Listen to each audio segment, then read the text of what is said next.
Estamos de regreso con otro podcast. Yo creo que aparte de hacer real estate, esto es como mi cosa favorita de hacer. It's like my favorite thing to do. Y no sé si porque la gente me ha dicho que yo soy muy preguntón, right? Que me gusta hablar mucho. I think that's why I love podcasts so much. But estamos de regreso con otro podcast. Mi gente, por si no me conocen, ¿verdad? Mi nombre es Omar Cedillo. Soy un agente de bienes y raíces aquí en Charlotte, en Norte Carolina, desde México. Pero criado aquí, desde que tengo como un año. Oh, wow. Y estoy con la dura de las duras de Charlotte de real estate, que me gusta mucho lo que estás haciendo on social media. You're like going 1,000. Yo voy 100 miles per hour. You're going like 1,000 miles per hour. Y estoy con Carla. Thank you so much. Omar Cedillo from Mexico. Yes. I'm Carla Rodriguez. Thank you so much for this space. I also love podcasts, interacting, talking, educating. I'm Carla Rodriguez. I'm also a real estate license in North Carolina, South Carolina. I've been doing this for 10 years. 10 years. My anniversary is coming up this month. ¿Qué estamos? ¿En noviembre? Estamos en noviembre. Ok. Noviembre 15 fue el día. Esa es la fecha que sale en mi certificado. Ajá. Del 2015. ¡Qué miedo! 2015. Del 2015. Wow. Hace 10 años. Soy de Venezuela, pero tengo 25 años. I've been living in Charlotte for 25 years. So Charlotte has been my home like half of my life or more than half of my life. So I'm really grateful that I actually came to this city. I've seen it grow so much from where you could take from one place to the other 15 minutes to where it can take you now 45 minutes to an hour. Yes. Solo he visto crecer. Ha sido impresionante, pero me encanta, me encanta. Yo veo, mucha gente ve tráfico, yo veo progreso. Oh, okay. I like that. That reminds me of I've been reading a book and it's called Driven. It's called like a Driven Purpose Life. Okay. No sé if you ever heard of that book or not. Pero básicamente también en parte del libro, it talks about looking at life. But en el libro, it talks about looking at life through God's perspective. Pero in this case, it's just looking at life from a different perspective is what you're saying, right? Like Yeah, totally. you look at it as traffic, but people look at it as traffic. You look at it as progress. Progress. And Progress, opportunity. What's about Charlotte that everybody wants to come here? And it's just not only weather, it's just the people. My sister recently moved. She used to live here. Then she moved to Chicago and New Jersey. She's back now, and she's like, I forgot how friendly people were here. How people ask about your day, and they wait for you to answer. Like genuinely coming from a welcome place.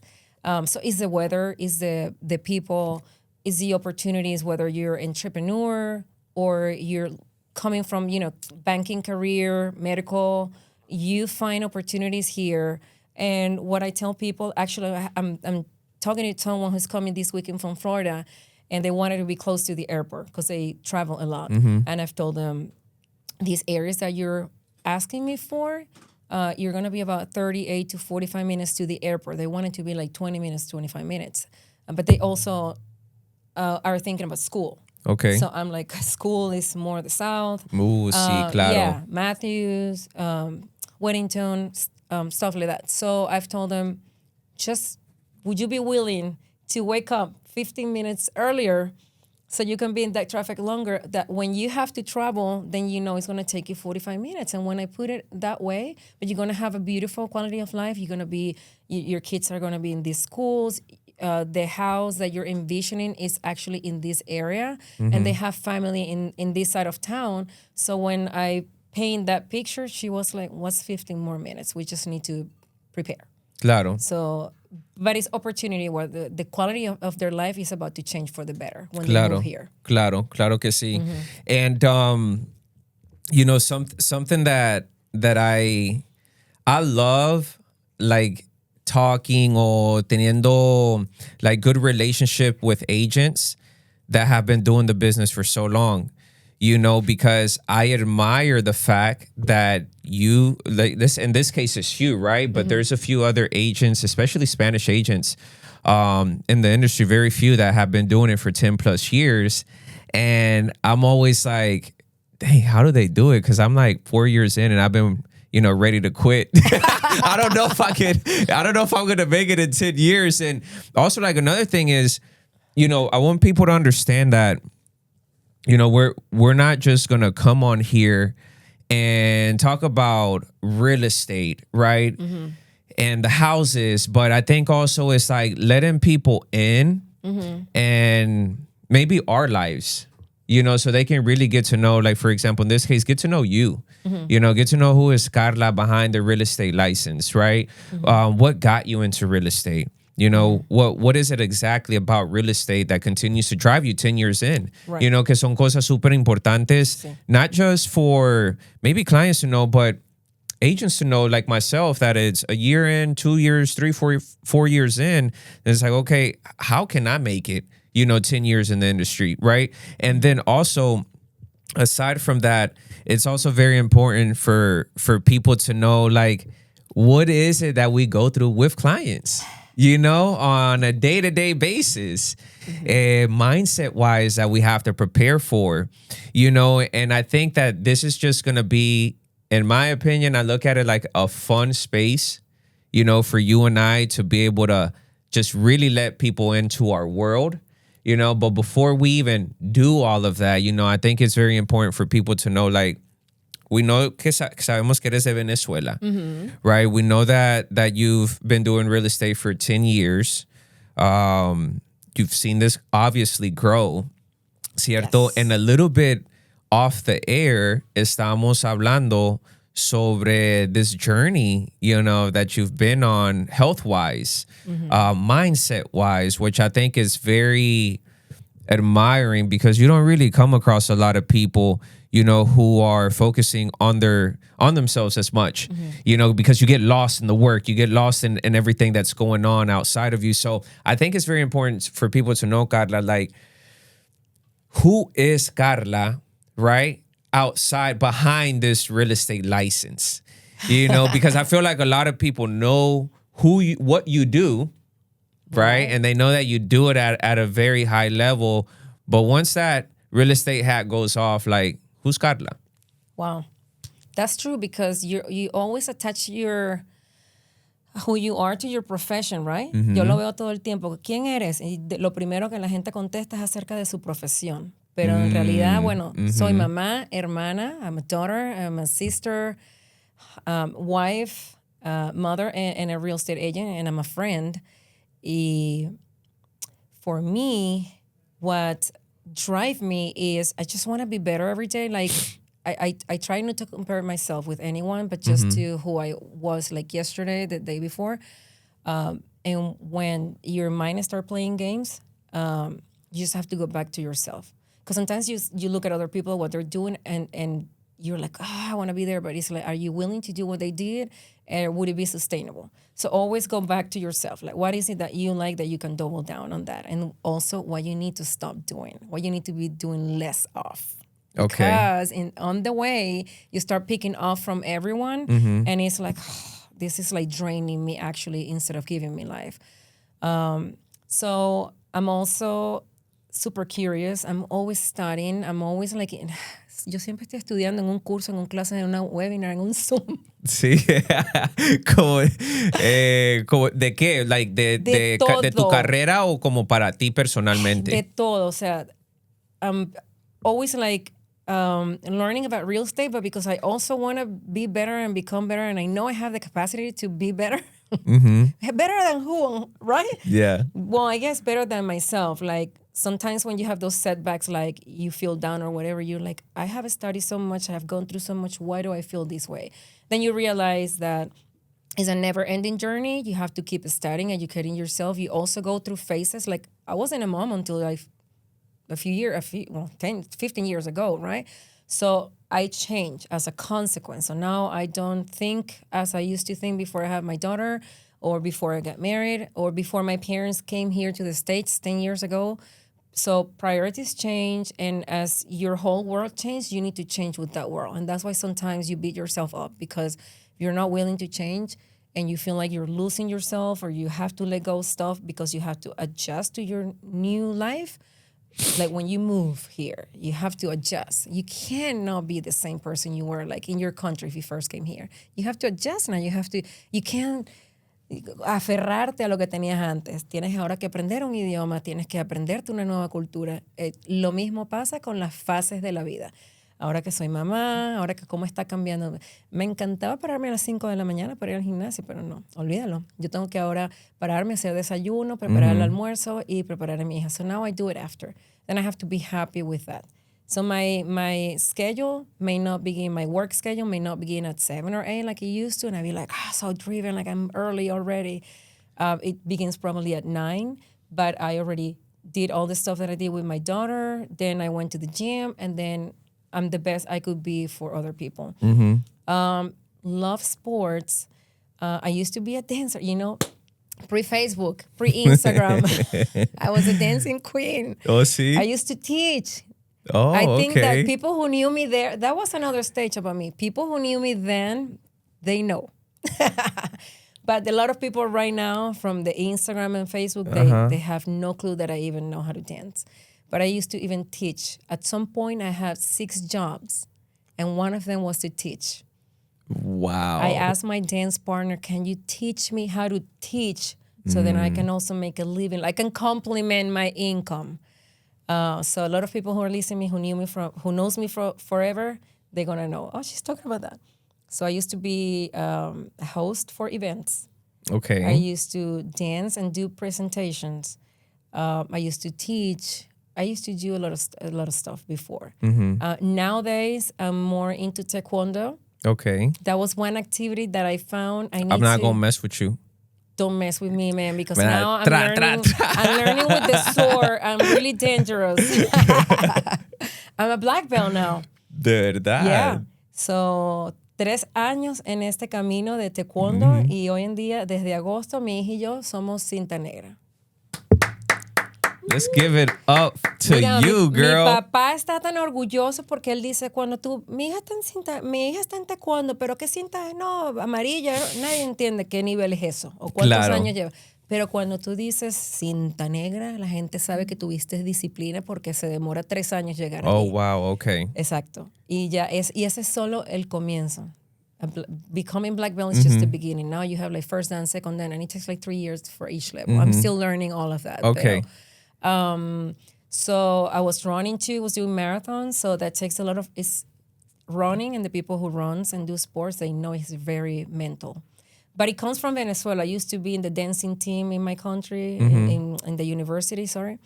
And that's what taught me discipline. If you want to develop discipline, do any kind of sports or dancing or something that requires time and effort to master it. Because you don't learn a choreography, I don't care how good of a dancer you are, you learn it by repetition. That's how you become better. And that's how you can then dance naturally and effortlessly. Yeah. That's how you become a gracious dancer. Or in sports, for us as black belts, we have to present these many forms that we have to. There was, at some point I was like, there's no way I'm going to learn all these moves because you work with your left side and your right side. It's just so not unnatural. Yeah. And then, after so many months preparing for it, I was like, oh, I did it. And I presented in front of a lot of people and with my daughter, and it was just an amazing feeling. So I tried to work a lot in my mind. What's going to keep me strong mentally? Because I think that everything begins there. It could be raining. It could be a gloomy day. But if you have the right attitude, the right mindset, you're going to conquer that day. 1,000%. And, you shared a lot. And before I get into like the whole mindset, right? Because I have a question for you that I'm very curious about as to like, how do you see life, right? And I'll touch on that in 1 second. But, you speak about having 6 jobs. You speak about, obviously that speaks a lot about you.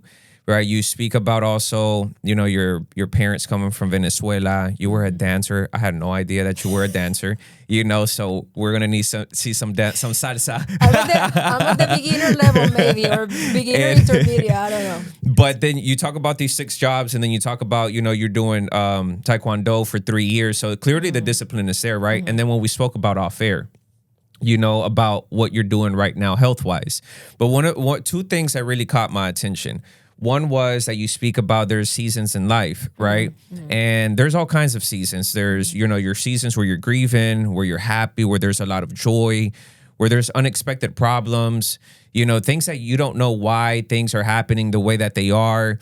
And I've realized that in my personal life. But one of the things that I'm curious about is when you spoke about like learning English, and you spoke about all of these things, and then the parenting, et cetera, right? So what I'm curious to know is, like, how do you see life?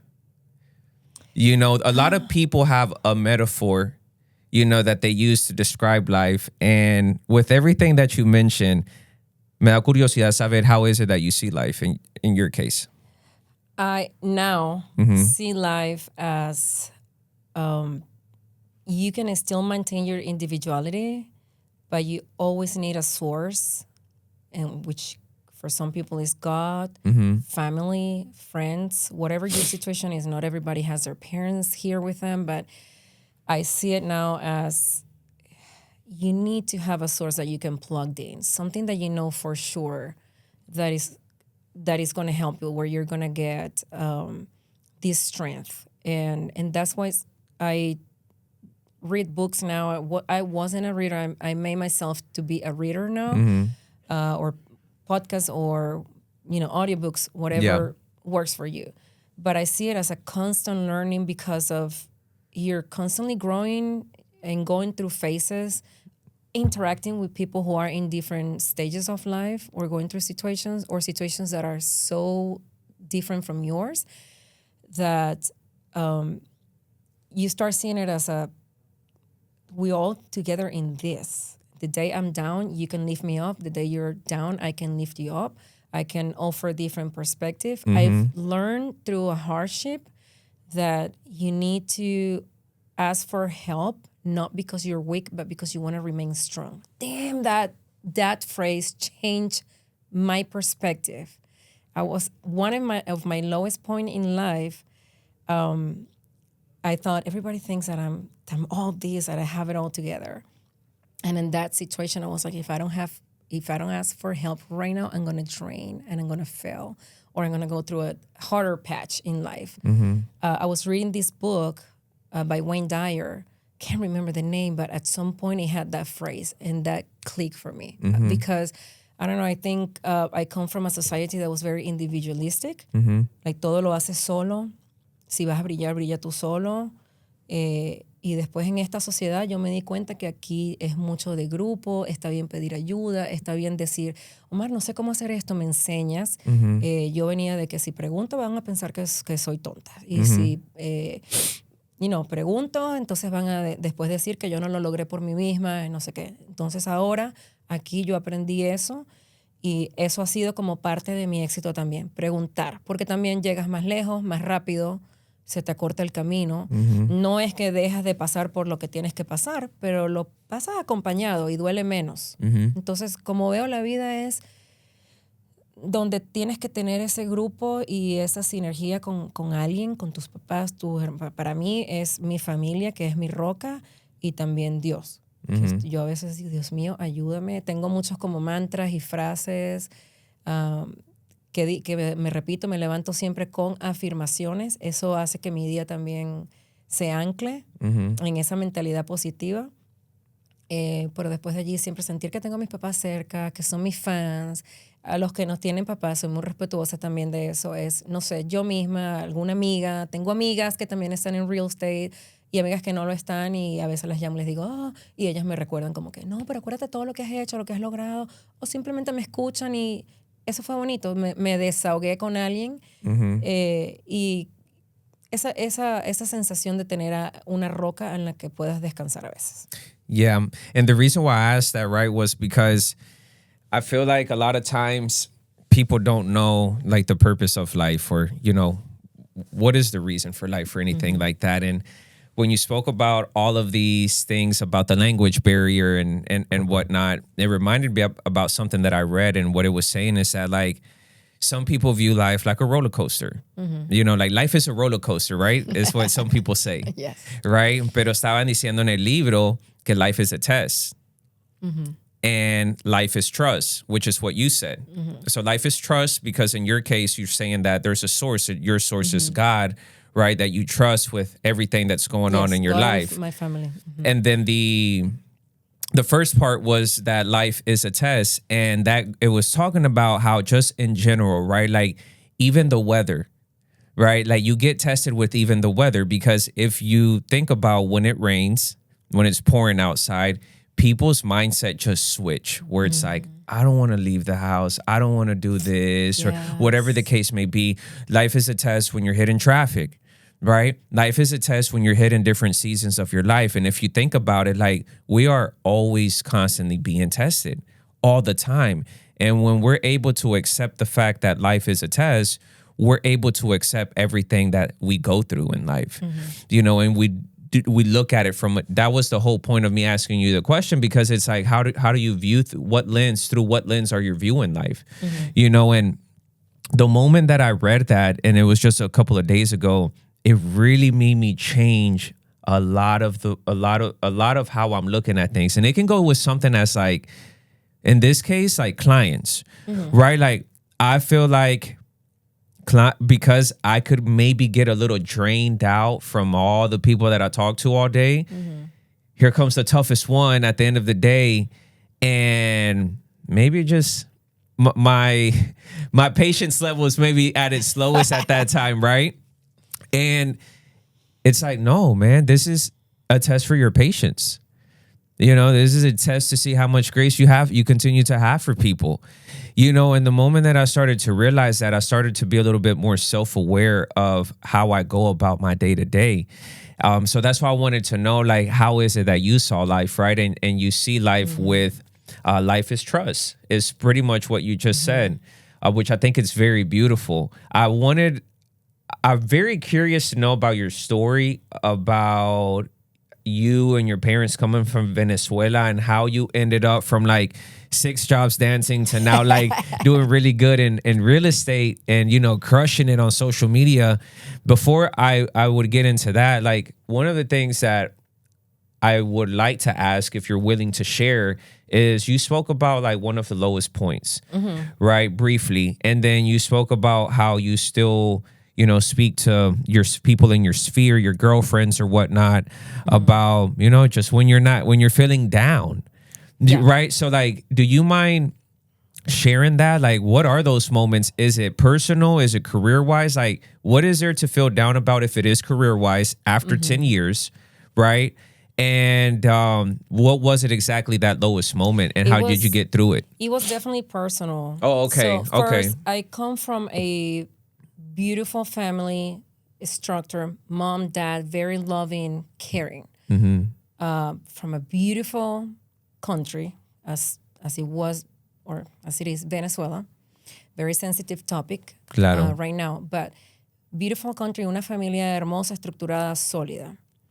Me vengo para acá a estudiar y empiezan the first challenges as an immigrant, but because I came here wanting to come, which is, I respect how other people come. Some people come because they have to, and their journey is going to look totally different when you have to do something than when you want to do something.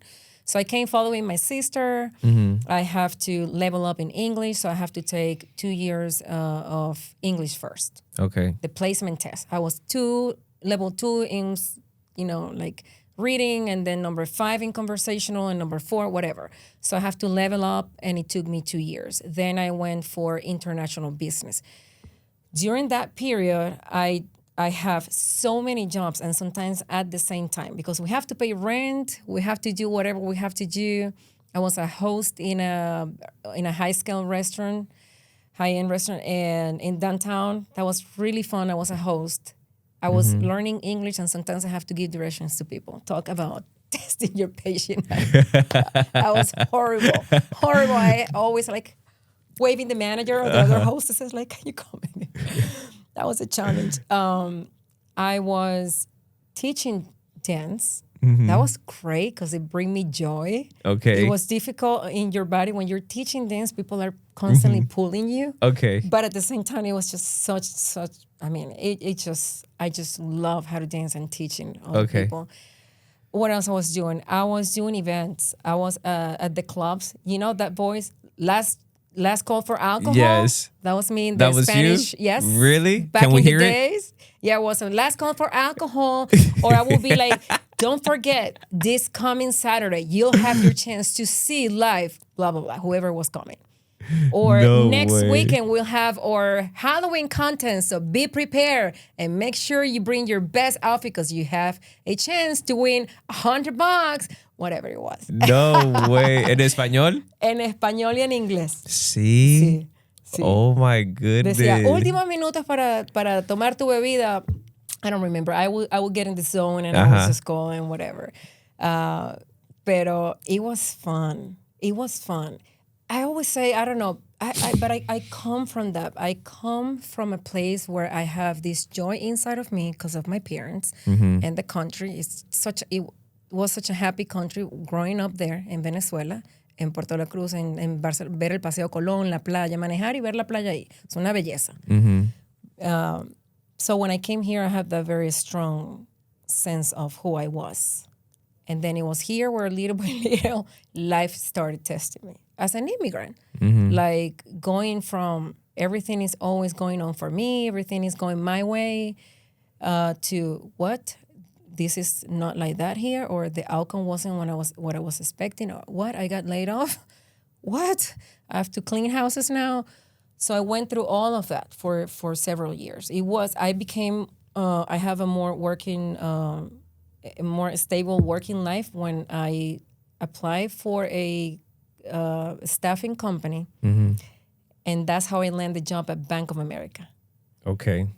Remember, I was still learning English, but it was much better.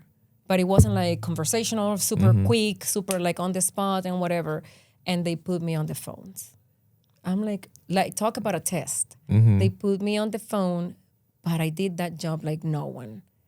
It was taking complaints. I was like, really? You're going to put someone whose English is a second language to complain? I was scared the whole day. I was scared. I had my dictionary at the time. I was Googling. I was just asking questions all day. How do you resolve this? How do you resolve this? Because I felt I needed to help that person who was calling to complain.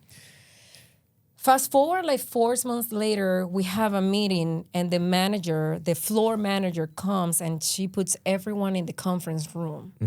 And one of the first things that she says is like, who's on the phone? And I was like, oh my God, I'm just gonna get fired. And I was like, me? And she said, I just want to let you know that ever since you had that position, I have a 40% less complaints. My phone is ringing less. So thank you. You're doing a great job. Let's talk later. I was like, so that was one of the first tests.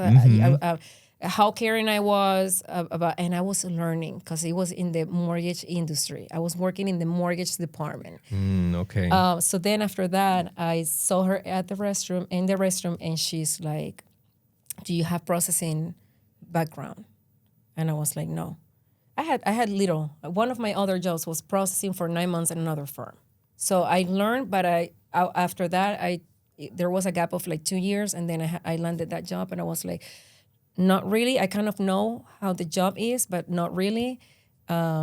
She's like, because we need a bilingual processor. And I've told her, I know the language and I can learn the job. So I think I'm your girl. So I was like fearful or fearless. I'm sorry. I was fearless. And she was like, let's do it. And I process. So the processor is the person whom after you've gone through your loan officer and the underwriter initially approved, then everything goes to the processor. And I, at some point, acquired underwriting authority. I was a junior underwriter too. And that's when So I stayed in that position for 3.5 years. I don't want to get ahead of myself. Then I was a loan officer for almost 2 years, 2006 and 7, when the economy fell. So it was super hard. And then I was a loan coordinator for everybody who survived. Okay. So I survived the 2006, 7, 8, 9 bubble. So I was there for 11 years. After 11 years, I got let go. I went to lunch one day, and among other 20 processors on the floor, I got let go. And 2 months later, I get divorced. And my daughter was only like 1.5 years at the time. So talk about wow, coming down on my knees. And then my sister get married. My sister, who used to live like a minute away, she gets married and she moved out. So my whole world crumbled. Seriously, crumble. And months before, I was reading all these self-development books and whatever. I had the need. I was like, I want to become a reader. I want to be better. I want to improve my English, and I want to also improve my Spanish, because I remember at the time talking always in Spanish and going back and forth, and I started forgetting like little words in Spanish. Like a full sentence wouldn't be full in Spanish sometimes. Okay. Like I didn't say alfombra, it would be carpet. So I was like, how do you say carpet? It's silly, but it started to happen. So I bought books in English and Spanish, and that was when I read that phrase. And you don't ask for help because you're weak. You ask for help because you want to remain strong. And that's when I started calling all these friends and people, and immediately they came to help me in the form of, we can watch your baby this weekend when you go to work. A friend of mine, I'm not lying, she said she was praying the night before because she couldn't sleep. And she started crying, and she was asking God, what happened? What's going on? Who needs help? And she said she thought about me, and she sent me $400. Asked me how much was my car payment at the time. 400. It was $380, and I needed $20 to put gas in my car. Wow. Yes. And I was living one day at a time, talking about being on the present. I was living day by day. I wanted to maintain my peace and my joy because I had a baby. That's why I'm saying that everything changes. Maybe that happens before, I crumble and I cry. But now I was like, no, I'm capable. I'm enough. I know how to do that. This is just a phase. I'm gonna get through it. I don't know how, but I'm gonna get through it. God is with me. My family is strong. He's sending me good vibe. I'm gonna go through it. And I know I'm gonna come out better. And I just need to have patience. If I need to go back to teaching, cleaning houses. In fact, I started cleaning houses. So I will clean houses. I will get in the car, cry the entire time. My back, my hands the day after hurt so much. I have so much respect for people who work cleaning or in the construction field or like physical jobs because I went through it. And it's not difficult. You have to deal with people's attitudes. You have to deal with how heavy the job is, being on your knees or whatever. But right now I laugh because the first time I went to clean a house, the lady left and I stayed with the husband, and the husband was like looking at me. He was looking at me, and I was like, Lord, please make him go away. He was looking at me and he said, you've never done this, right? I was like, no, I've never done this before. Please don't fire me. I need the job. I'm not going to fire you. I just can tell you've never cleaned a house in your life. And he was like, well, my wife will be Pero here. la tuya sí. Yes. Ah, okay, listo. I used to have a cleaning lady, but then I got let go. So I was just, but when you go clean houses, it's different when you clean your own. When you clean your own, you crank the music, it doesn't matter. You don't have a timer. When you're cleaning somebody else's house, they know how long you take. And after X amount of hours, they can tell you either don't know or they're like, you're on their way. Like, okay, lady, hello, move. We want to eat or take a shower or whatever. You're on our way. So stuff like that. And I used to, me iba a la corte afuera y le decía a la gente, no soy un certified translator, but I can help you as, same as you would bring a family member to translate or a friend or a coworker. I'll do that for you. I'll charge X amount per hour. Wow. I'm here to help. So I would just, by faith, I'm like, who am I going to help today? I'm going to go outside court. and I'm going to help somebody today. It made me cry because it's sort of, you come a long way, and he's like, I used to translate for Lincoln County, Gaston County.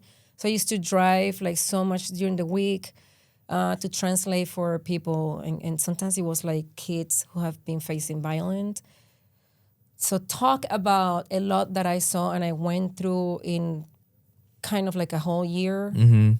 It was really hard. It was really difficult. I mean, I was like, do I really have it tough? I mean, these people are being violated.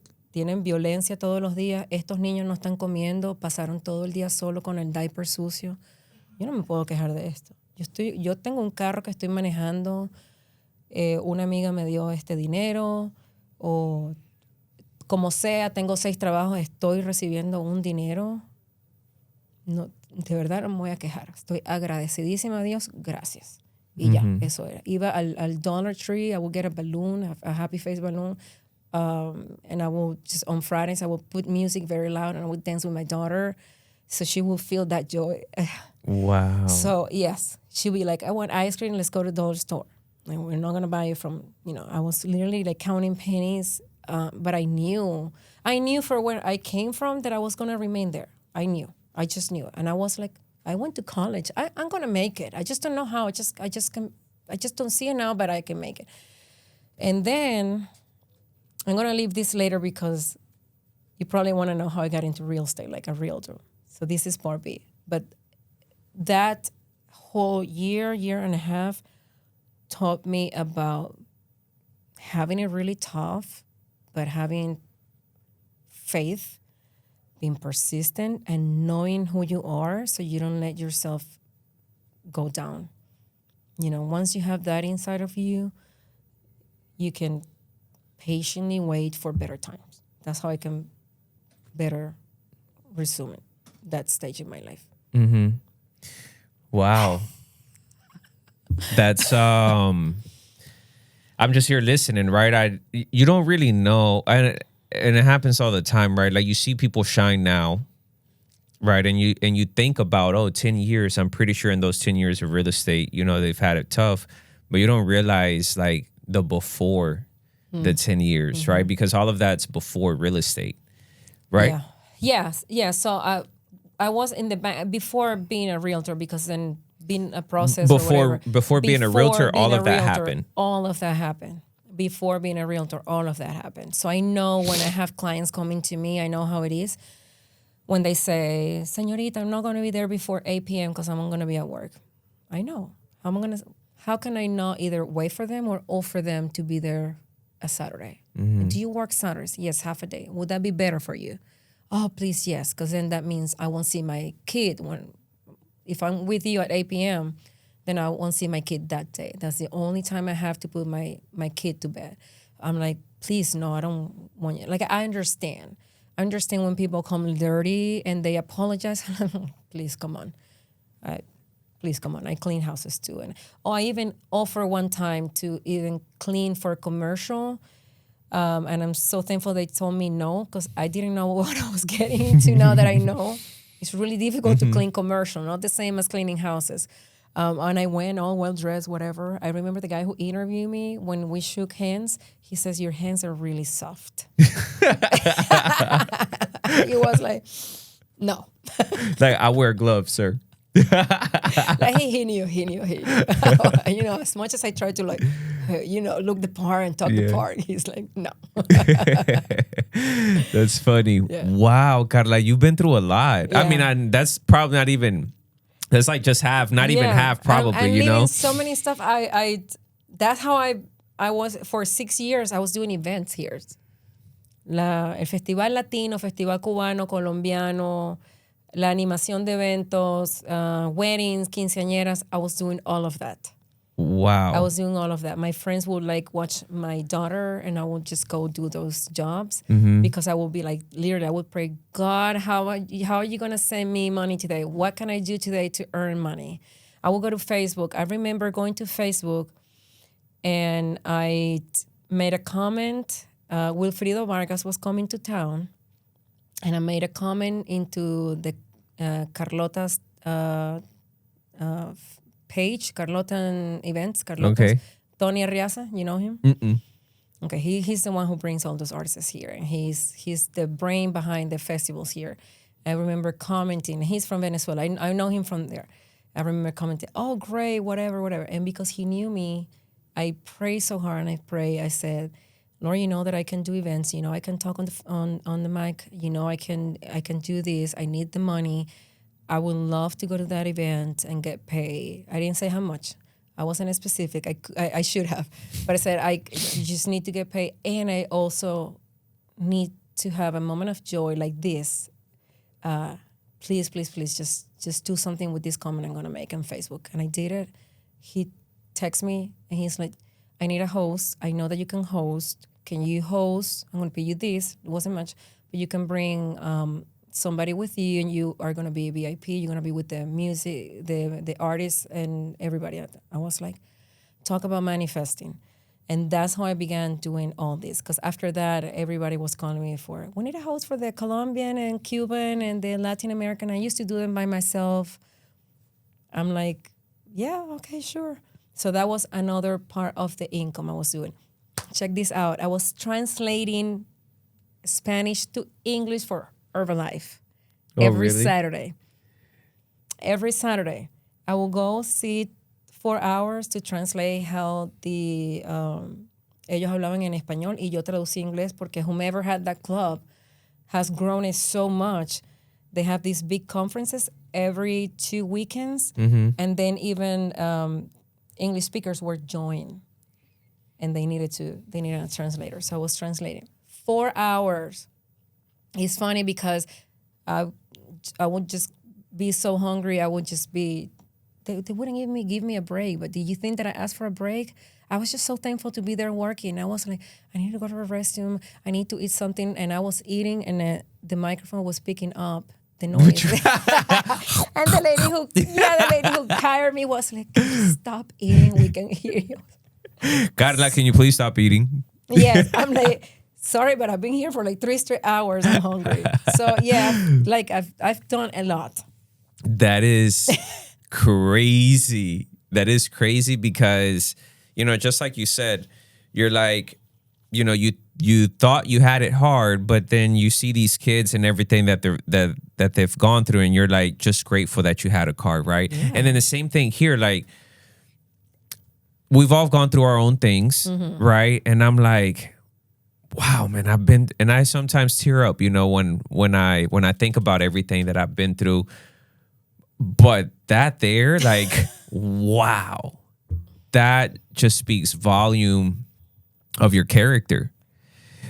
For sure, because it's not an easy moment that you went through. You went through a divorce, you got laid off, right? And now you're over here literally going through so many different jobs to just make a living. And you just said it, like, I was living in the present. Totally. And I can't even imagine. My husband said that when my husband and I started dating, he says that to this day. I've never met. He was also praying to be more in the present. Like everybody was going through stuff. And we met again, because we met like 20 years ago, but we reunited again. And he said, I knew you were going through something when we started dating, but I wasn't sure. But because you were living so in the present, you had so much joy, but yeah, I could see that you were like struggling, but you were not opening up at that time. And that's exactly what it is. And sometimes I have to remind myself that I have to keep on doing that. Que ya tenemos 1 hora. Yo, we have 42 minutes. Oh my God. Beautiful, because yo siento que hablo demasiado. how many people do you think know this about you? None. People who are really, really, really close to me, they know what I've gone through. And right now, like you said, they see me and the videos and whatever. They see, oh, you're crushing it or whatever. I have clients who tell me in my face, oh, I'm sorry about this and that. You would never know. And I'm like, I know. 100%. You know what? I think that we had a different plan for this podcast today, and I thank God, it was his plan. to people to hear your story. And I've realized that, right? I've realized that everybody has their own story, and everybody is brought here into this world with a purpose, and this is not even half of your story, No. but just because we only spoke about what I asked you, which was like one of your lowest moments, but we didn't speak about your life in Venezuela. We didn't speak about, you still have to talk about the struggles of getting started in real estate. You still have to talk about the struggles now that you go through, right? And we're going to save that for the next podcast. But I think this one was beautiful because this left me speechless, right? And I really felt for you because I would see you tear up, and I think this is a beautiful story for not just agents to be able to see that there's life behind the real estate license. And when you see people shining, you don't know what they've gone through, but also for people that perhaps right now are at their lowest point of their life, they can use this as a reference that you can make it out, that even though it may look tough, como dices tú, and you said at the very beginning, if your source is God, he'll get you through. And if you happen to have another source, by all means, you respect it, right? Whatever that source it is that you have, it better be the source that gets you out. And if it's not working for you, then you need to switch But I just want to say that, and I'm nobody to say that I'm proud of you, but you deserve your flowers, for being able to, just the English barrier, like going to translate, going to the courthouse, like who really takes those measures nowadays? When you hear people, and this is one of the things that you could tie back to work, where it's like you hear agents now. It's like, oh, it's so hard. Okay, but what are you really doing, to make it happen? Are you willing to go the extra mile like you did in your case? And that character that you built up there, I know that you're going to share with us how God was able to use that character that he helped you build throughout that time for these moments now, that you go through challenges. So I just want to say thank you for being vulnerable enough to let us into your world and, let us into your struggles, because not a lot of people, know this about you. Thank you. Thank you so much. No, I've barely shared this with anyone because I'm always giving the advice, guiding people. So I always want them to feel they have someone strong with clarity of mind who's going to help them get through it. So I'm in our jobs, we do more of the listening, right? Listening and guiding. So I've never, few people and few clients, most of the clients becomes my friends. They know snippets of my story or my journey. But most of the time we're here listening and providing advice. So yes, and as an agent, this is not something that you sit down with other agents and talk. You're always talking from the real estate perspective, how to get to the other side when you're desperate, when you're low. But this becoming personal, I don't think I've ever shared publicly. Well, thank you so much for sharing. And I'm excited to hear part two, because I know part two, it's not gonna be the last one, right? But thank you so much. This was a place, for you to share your story, and I can't wait to continue to hear the rest. So thank you so much. And I want to get to know more about you too. Yes, we'll put me second. You first for right now, okay? But thank you so much. And guys, there is no way that after hearing this, you do not want to hear part two, right? So thank you so much, Carla. Thank you.